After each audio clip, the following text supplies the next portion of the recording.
Hello everyone, and welcome back to English Magus. I'm Vidya, and today we are diving into the captivating story by Victor Canning, A Question of Trust. This story, featured in Chapter 4 of Footprints Without Feet, takes us on a journey through deception, human nature, and the complexities of trust. Canning draws us into a suspenseful world where we are left to question honesty, loyalty, and the consequences of broken trust. So, let's dive into the story and discover the layers that make this tale so thought-provoking. Before we jump into the story, let's get to know Victor Canning, the mind behind A Question of Trust. Born in 1911 in Plymouth, England, Canning was a prolific author, especially known for suspense thrillers. Throughout his life, he kept a low profile, rarely giving interviews.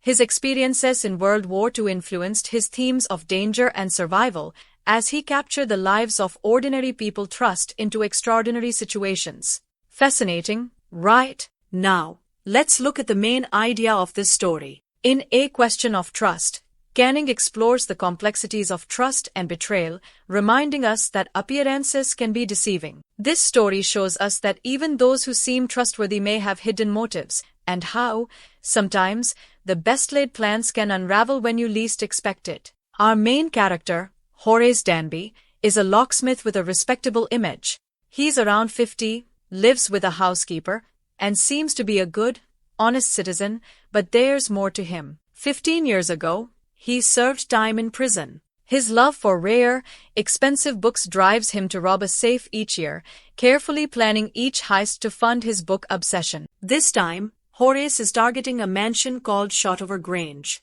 Confident and meticulous, he's been studying the house's layout for weeks.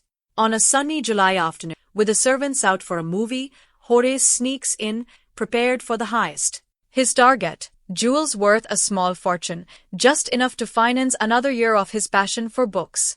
Entering the house, Horace encounters a friendly little dog named Sherry. Calmly, he calls the dog by name, keeping it quiet. He locates the safe behind a painting. But just as he's preparing his tools, his hay fever kicks in, thanks to a nearby ball of flowers. Despite the sneezes, Horace is ready to unlock the safe. Just then, a young woman appears. Dressed in red, with a kind yet firm voice, she addresses Horace hay fever. She seems surprisingly calm for someone catching a burglar. Horace thinks he might be able to talk his way out, even managing to keep the conversation light. The woman tells Horace that she needs her jewels from the safe for a party that evening and can't remember the combination. Horace, eager to gain her trust, agrees to help, opening the safe and handing over the jewels. He leaves, feeling relieved and hopeful that he's avoided trouble. 2 days later, Horace's relief fades as he begins to plan his next heist. But before he can act, he's arrested. The woman, who he thought was the house owner's wife, was actually a thief like him, using his skills to get what she wanted. Horace's fingerprints were all over the crime scene, and now, no one believes his story. Talk about a twist. So, what does A Question of Trust teach us? Through Horace's experience, Canning reveals the fragile nature of trust and how our assumptions about people can lead to unexpected outcomes. The story shows us that trust, once broken, can have life-altering consequences. It also challenges the idea of honor among thieves, as Horace learns a hard lesson about deception. Thank you for joining me today on this journey through A Question of Trust. I hope you enjoyed unraveling its mystery as much as I did. Before we end, here's a list of the figures of speech used in the story. Feel free to pause the video and take a look. And if you found this lesson helpful, don't forget to like, subscribe, and stay tuned for our next video.